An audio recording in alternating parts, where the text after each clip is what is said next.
Could someone with no military marksmanship training make a 200-yard shot to strike a man-sized target in the chest? And could he have done it after having disassembled the weapon and reassembled it? I'm going to go ahead and recap today for you in case you've missed some of my videos. Now, in my series of videos, I have shown us taking my Mauser 98 apart, stuffing it in my clothes and walking around, stuffing it in my assistant's clothes and walking it around. We've concluded that probably the rifle was carried vertically on the front, the stock portion of the rifle, and the barrel and the scope and the receiver action were carried on the left side. I've also taken the time to show you how the surveillance video that you've seen is not proof that the rifle wasn't there. And to me, the results were that it was both plausible or probable that this is how it unfolded based on what I was able to observe with my testing. Today, we're going to get to the real linchpin of this theory. Could someone with no military marksmanship training make a 200-yard shot to strike a man-sized target in the chest? And could he have done it after having disassembled the weapon and reassembled it? That would, many people think, throw the zero off of the rifle. This whole narrative to me hinges on this part of the study. So what I'm going to do is I have set up cameras to monitor a steel plate 200 yards downrange. I do think that the shot was more like 135 yards, but the narrative has been 200, so we're going to prove that today. I've taken my new rifle, zeroed it in at 100 yards at the range. If I can disassemble and reassemble this rifle, strike steel down there, then that means this shot was possible. And because this isn't a fluke, we're going to take multiple shots at it, okay? We're going to discount the theory that he just got lucky and see what we get. Now, as far as a rifle goes, my Mauser 98 is not a 30-06, and it has some serious issues. It's been in the shop. I went and sourced a 30-06 after consulting several gunsmiths, and they told me pretty much any bolt-action rifle will disassemble in the same manner as a Mauser 98. So I have here a Franchi Momentum. It is a bolt-action rifle chambered in it is a bolt-action rifle chambered in 30-06. This one has a walnut stock. The one we've seen has synthetic. For our intents and purposes, synthetic walnut may be harder to get back and forth. It disassembles in the same manner with two screws at the bottom. This rifle is different. It does contain a detachable magazine. However, the magazine well and trigger group will come apart exactly like the Mauser does, and the action in the barrel should fall away. Now, for those of you who are questioning it, this rifle is free-floated. What's that mean? It means that nowhere in the point of the barrel or the chamber does the stock make contact with the barrel. This is done to aid in accuracy. This could have been done to the Mauser. It might not have been. We don't know. We don't have enough information on that Mauser. Why would you want to free float a barrel for those that are not initiated? When you take a shot with a rifle, as the bullet travels down the barrel has oscillations in it. If you ever look at an artillery piece, a tank cannon, a battleship gun, there's no forward portion of a stock or a support on a barrel. They are inherently free-floated. The thing is, we have to adapt a rifle to the human body. So in doing so, we've developed stocks with a forend to keep us from getting our hands burnt when the barrel gets hot, to give us something to support it on when we set it down to make a shot. We also have a stock so we can control our accuracy with multiple points of contact to our body. We also have the stock so that it absorbs the force of recoil. Without that, it would be impossible to control a rifle. So a stock is merely a user interface for a gun. Now, some people have questioned whether this rifle was what's called bedded. You see, before free floating became a thing, people understood that inconsistent touching of a barrel can affect the oscillation and throw the accuracy off and make it inconsistent. In the old days, stocks were just pressed up against here. You might have had a clamp right here holding it to it that made a solid point. Some stocks, like the one on my Mauser, has a contact point underneath that creates one contact point here, keeps the rest of the stock from touching, and it creates a constant deviation in the oscillation that you can account for. Once upon a time, people started bedding stocks, and what bedding stocks means is you simply take the stock, you introduce some sort of a medium like a molding agent, and you set the barrel in action down into it, and it creates a constant pressure path along that stock, so it gives you a constant oscillation deviation. Some people have questioned whether a bedded stock can be pulled apart and put back down, and I think there is an answer to that, and yes, it can be. and it can still retain the same amount of accuracy. See, a proper gunsmith who would bed a rifle with some sort of bedding agent would also put a release agent on the metallic parts here, kind of like Crisco on your cookie sheet or Pam in your frying pan, which allows the barrel in action to be removed. Because to get in and service a trigger group, a gunsmith is going to have to break this gun apart anyway. So why would you want to have it glued with like an adhesive to where you're damaging bits and you're making it inconsistent when you take it apart? So if it's properly bedded, it still shouldn't have the same effect on zero. It'll be a little tighter fit going in, but you're still not going to have the effects on zero that I believe people have countered this argument with. So we're just going to get into it. I'm going to disassemble this rifle in front of you. This is the first time I've ever taken this rifle apart. This rifle is different from my rifle in that it requires an Allen wrench on these heads of these bolts down here. So we'll take it apart. I'll reassemble it. I'll set it down in your view. I'm going to walk back here and activate a long range camera I have zooming in on the plate. I also have a camera downrange looking directly at the plate. I'll biv these pieces in inside of a side view here so you can see once they go live. All right, so I'm ready to conduct my test. I've been to the range, I've zeroed my rifle. We're shooting a Barnes Harvest Collection 180 grain 30-06 bullet with the Sierra Game King bullet in it. I found that this thing is pretty spot on with it.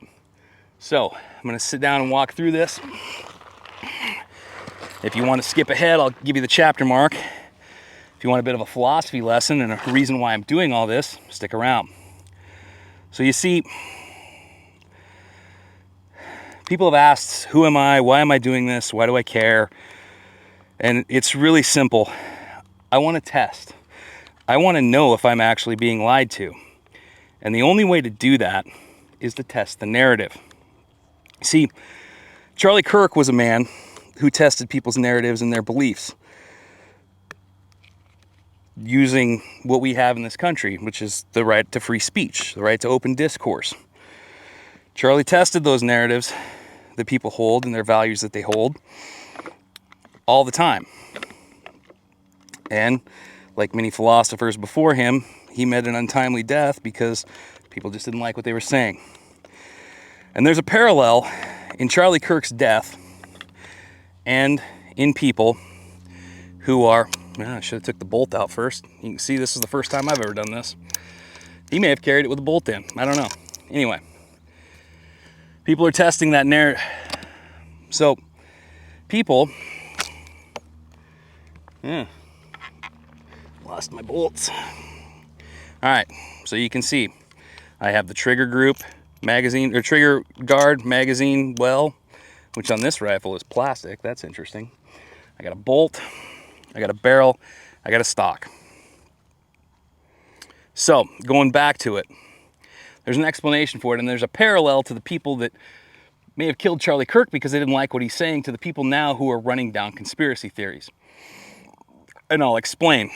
You see, there's a thing called bedrock propositions. There was a great philosopher in the mid-20th century by the name of Ludwig Wittgenstein. Wittgenstein was both British and Austrian, and he spent a lot of his early career discussing how language affects the way we see the world. In his later career, in the book called Uncertainty, he came up with this notion of bedrock propositions. What are bedrock propositions, you ask? Well, bedrock propositions are simply the foundations of each and every one of our worldviews. And they're things that we're so certain of, we never really question. We never really seek to know, like, does the world exist? Well, yeah, it exists. I'm living in it, but can I prove that? It's not that easy to prove. Bedrock propositions are things that are so bedrock and fundamental to us that we don't always have a way to prove them to others. Whether that's your faith, your politics, your thoughts on anything, really.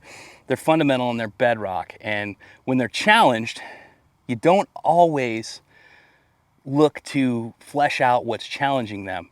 Human beings in their nature just seem to want to look for other explanations that align with their worldview without first challenging those bedrock propositions that other people are questioning or other people have or other people hold.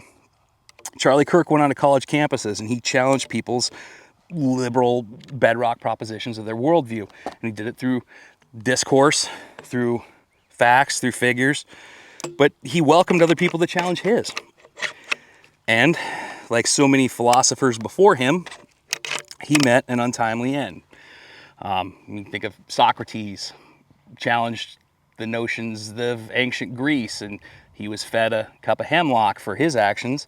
You had, well, Jesus Christ. Jesus Christ challenged the status quo of his time, and he was given nails. And now Charlie Kirk challenged the status quo and the bedrock beliefs of other people, and he was fed a bullet. What's happening now, though, is so many other people are out looking for things that align with their bedrock proposition without first challenging what they're being told and putting it to the test. I'm a skeptic too. I don't believe that our government is a fair and honest actor. I am, just like everyone else, as infuriated as things like the Epstein files have been handled. But I'm not going to let that stand in my way of testing what is being told, because, I mean, a broken clock's right twice a day. There's a possibility that what we're being told could be possible, plausible, and both probable. So we're going to test that, because that's what Charlie Kirk would have done. And to just run off willy-nilly looking for things that align with our worldview without first tackling the issue of what is in front of us and just dismissing it out of hand is not in the spirit, I believe, of someone like Charlie Kirk. So I have assembled this rifle. It's currently empty. I'll go ahead and leave the chamber open. I'm going to load up 3 rounds, and I'm going to take aim at the target downrange. I got a tailwind coming, so side wind shouldn't be that big of an effect. This thing was shooting 3/4 inch groups at 100 yards at the range. Probably going to be about a 3.5 inch drop, so I'm going to aim center mass on the target, and I'm going to let her rip and see what happens. I'm going to go turn this camera on up here. I'll pull it out and let you see me. We can time it all together.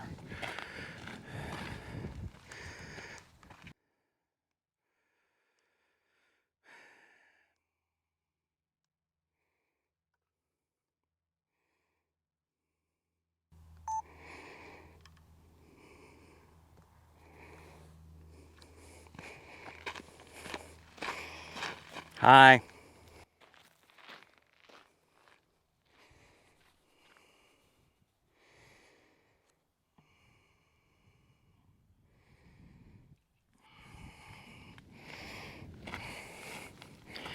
Ear pros going on.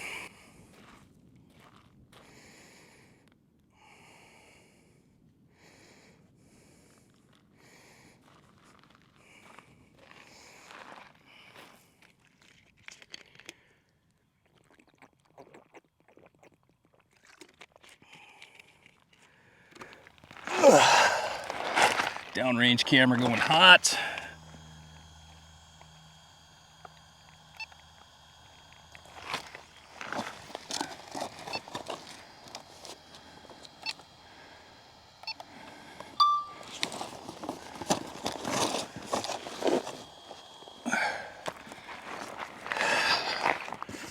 Loading my magazine.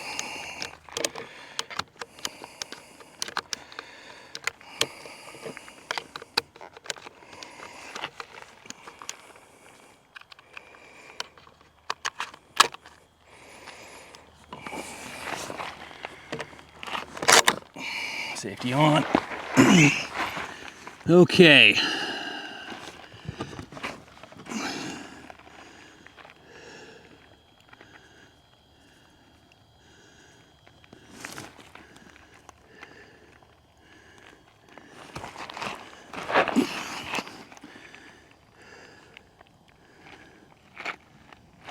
Target in sight.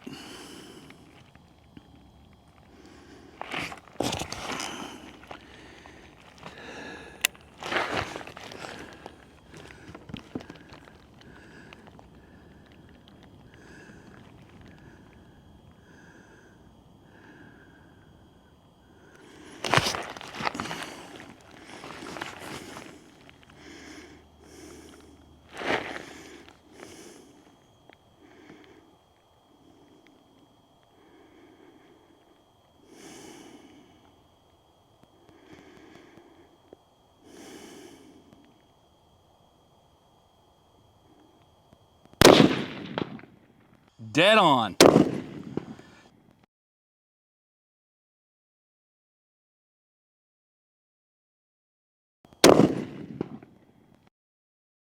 All right, so we know that this was completely possible, but I just want to make sure this isn't a fluke, so I'm going to finish depleting these 3 rounds.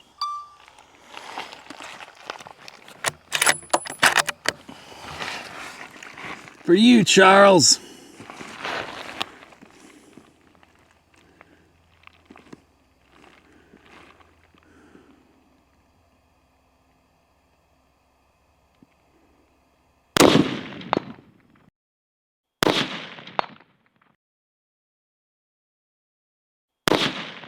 Ding, fries are done.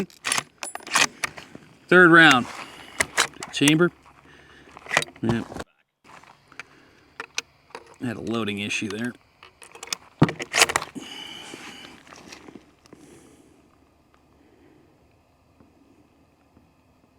I believe that was 3 rounds and 3 hits, but you know what? I'll load it up one more time just to prove my point.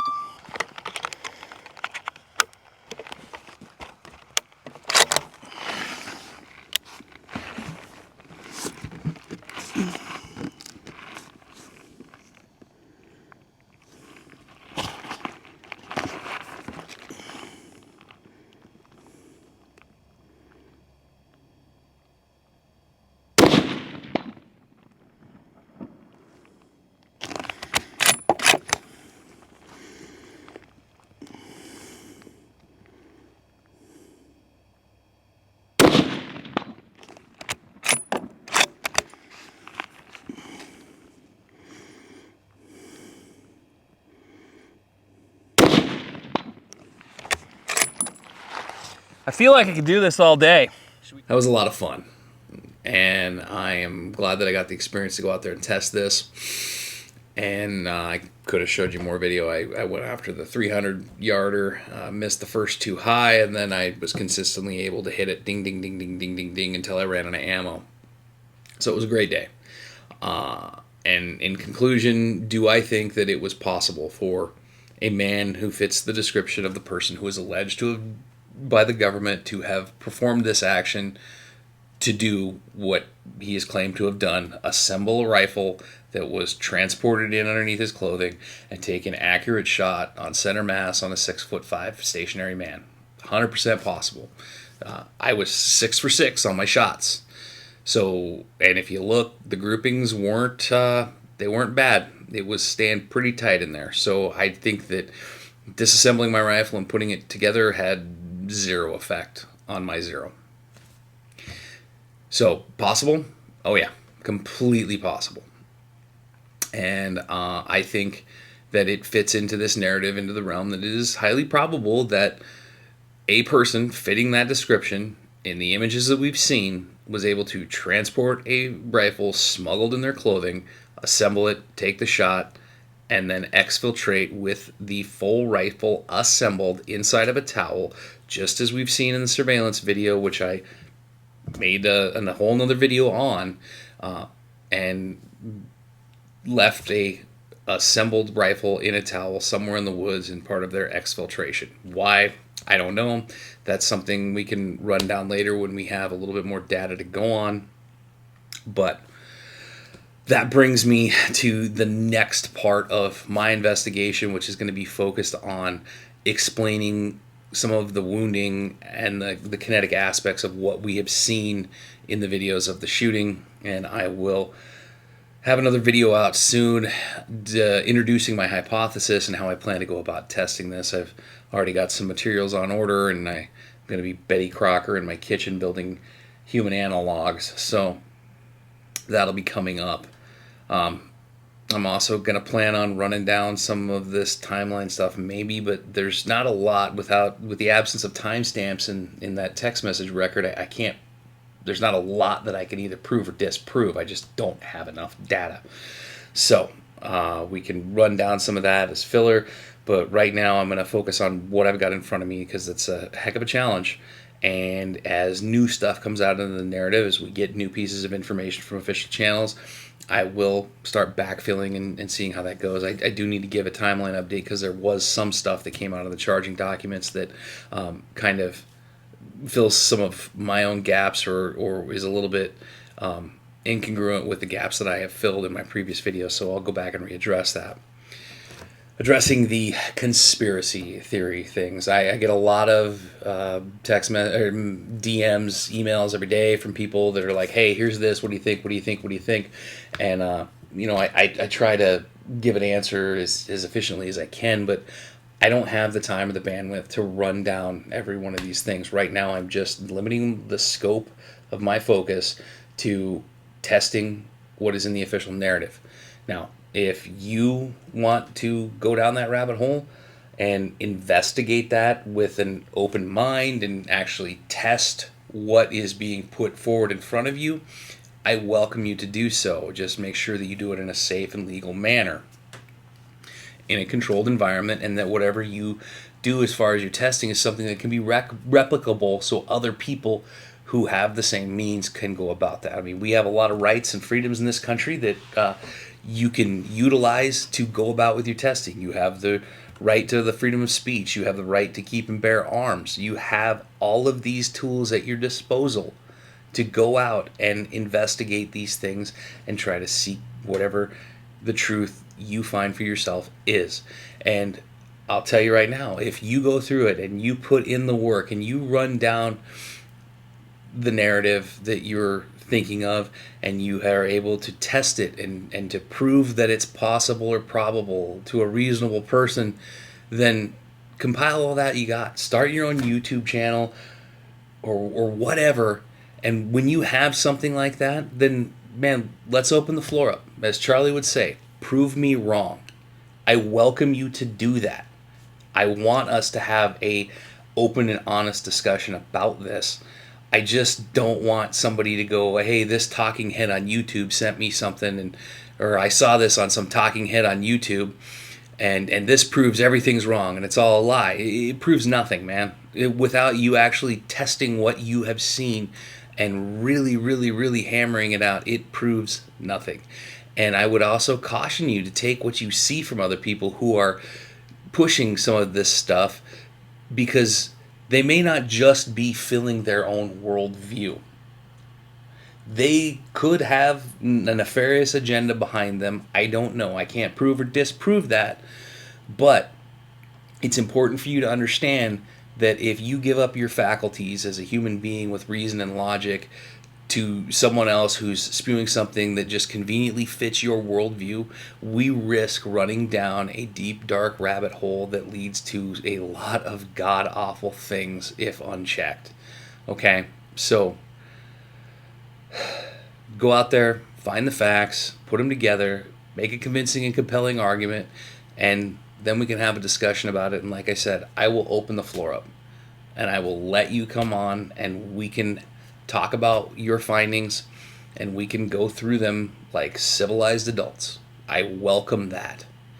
So, with that being said, I got to get the rest of this video rendered and uploaded. Thank you so much for your time, and have a wonderful day, evening, morning, whatever it is, wherever you are.